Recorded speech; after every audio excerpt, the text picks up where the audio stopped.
Il est 18h48, 13h48 à New York, l'invité d'Europe 1 Soir en direct donc de New York pour cette première émission spéciale consacrée aux élections de mi-mandat et éditorialiste au New York Times et à l'international Herald Tribune. Bonsoir Roger Cohen. Bonsoir Nicolas. Je suis très heureux de vous revoir. Il y a 2 ans, quasiment jour pour jour, nous étions ici tous les deux à New York pour l'élection de Barack Obama. Je me souviens dans la nuit à Broadway, du côté de Times Square, de la foule qui criait Obama, Obama, Obama. Je me souviens aussi, Roger Cohen, de votre émotion, de votre immense émotion de vivre en tant qu'Américain un tel événement. Nous revoilà donc 2 ans plus tard, à nouveau ensemble.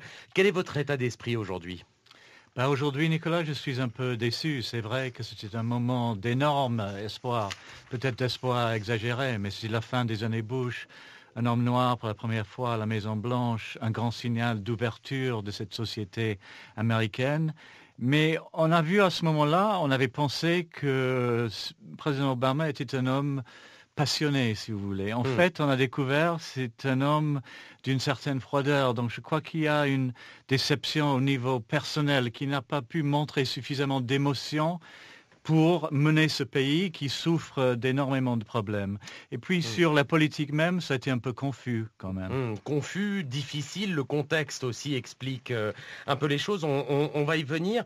Vous publiez aujourd'hui dans l'International Herald Tribune un éditorial où vous faites justement le point sur vos sentiments contrastés, vos sentiments contradictoires à l'égard de Barack Obama, et même votre déception n'est pas clair, si j'ose dire.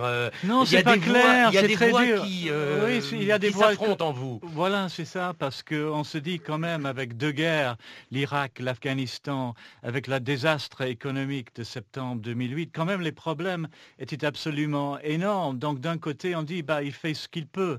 Mais de l'autre, je me dis parfois, est-ce que Hillary Clinton, qui a plus d'expérience, qui aime plus la politique, on a l'impression parfois. Un problème avec Obama, c'est parfois on se demande, est-ce qu'il aime être avec les gens? Est-ce qu'il aime être dans la rue? Et ça, réponse à cette question? Je pense que jusqu'à maintenant, on dirait que non. Enfin, quand il y a eu les problèmes dans le Golfe avec le pétrole, une fois de plus, il a agi d'une manière assez correcte, mais il n'a pas su parler aux gens. Donc ça, c'est une manque assez trop importante. Intellectuel, un président trop intellectuel. Très intellectuel. Pour ce que veut dire la politique aujourd'hui. Oui, dernièrement, il a dit une phrase qui lui a fait beaucoup de mal. Il a dit que les gens, en ce moment, ils prennent pas les bonnes décisions, les décisions scientifiques, parce qu'ils ont peur. Donc il a une façon de dire, ces pauvres gens, ces pauvres Américains, ils comprennent pas, ils ont peur. Si seulement ils savaient me suivre, ça irait mieux. Or, c'est pas comme ça qu'on va faire avancer l'Amérique. Et l'Américain moyen voit cet homme et je pense qu'il s'identifie avec lui de moins en moins. Et il y a en ce moment toute l'énergie qui était avec Obama il y a 2 ans. Maintenant, cette énergie-là est avec la Tea Party, ce mouvement de droite qui a saisi un seul point, qui a dit que le gouvernement aux États-Unis devient trop grand. C'est pas ça les États-Unis. Et nous, on va réagir, on va défendre l'idée américaine contre cette invasion d'idées européennes. Et donc vous dites, et c'est assez étonnant quand même, Roger Cohen, que l'espèce d'immense passion populaire qui a conduit Obama au pouvoir, elle a changé de camp. Elle a changé de camp. Cette passion n'est plus là. Et ça, c'est un grand problème pour Obama. La passion en ce moment et du côté de droite. Et aujourd'hui, on va voir, à mon avis, une défaite très très importante pour le Parti démocrate et pour Obama. C'est presque sûr que la Chambre des représentants passe au côté républicain et même possible, même improbable à mon avis, qu'aussi le Sénat. Donc ça va être une défaite cinglante, très lourde. Cinglante. Et le président peut réagir de 2 façons. Il peut dire, ils n'ont pas compris, et ça serait un désastre, ou il peut dire, j'ai fait des erreurs, il faut que je change d'équipe, il faut éventuellement que je change de politique. Mais est-ce qu'il est trop intelligent pour le job, Roger Cohen? Vous voyez ce que je veux dire? C'est-à-dire que dans la capacité à faire preuve de démagogie, dans la capacité à tricher un peu, dans la capacité à parler de manière populaire, voire populiste. On a vu certains de ses prédécesseurs qui avaient sans doute pas ni sa culture politique, ni sa culture intellectuelle réussir merveilleusement. Lui, il essaye, en tout cas c'est comme ça que moi je le reçois, il essaye toujours de s'adresser à la partie la plus haute de ses électeurs, à leur raison au fond. Alors est-ce que c'est ça une erreur politique majeure que de considérer son citoyen et ses concitoyens comme des êtres rationnels?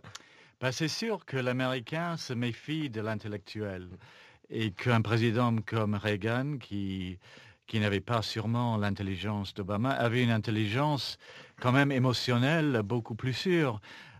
Mais il faut se rappeler aussi que Bill Clinton était un homme absolument brillant. Je dirais même plus brillant qu'Obama. Mais chez Clinton, c'était lié à cette capacité de parler aux gens.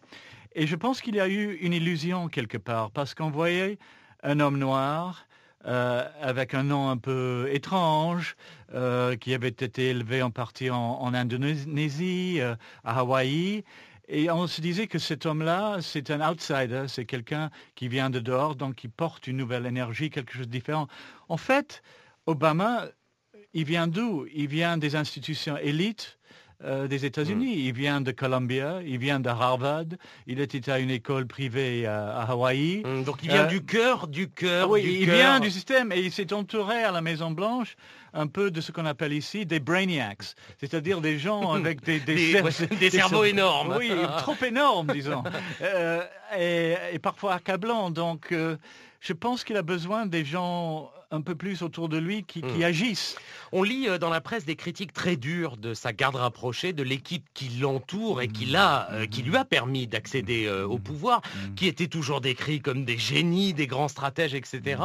Et là, on peut lire dans la presse au contraire qu'il y a eu des erreurs pour cette campagne-là, des élections de mi-mandat, des erreurs stratégiques majeures, et notamment le fait de ne taper que sur la question du financement de la campagne des Républicains, que sur cette question financière-là, en ratant du coup les aspirations populaires. Vous partagez l'analyse, Roger Cohen? Oui, je pense que ces analyses-là sont très justes. Et bon, Rahm Emanuel, il s'en va maintenant.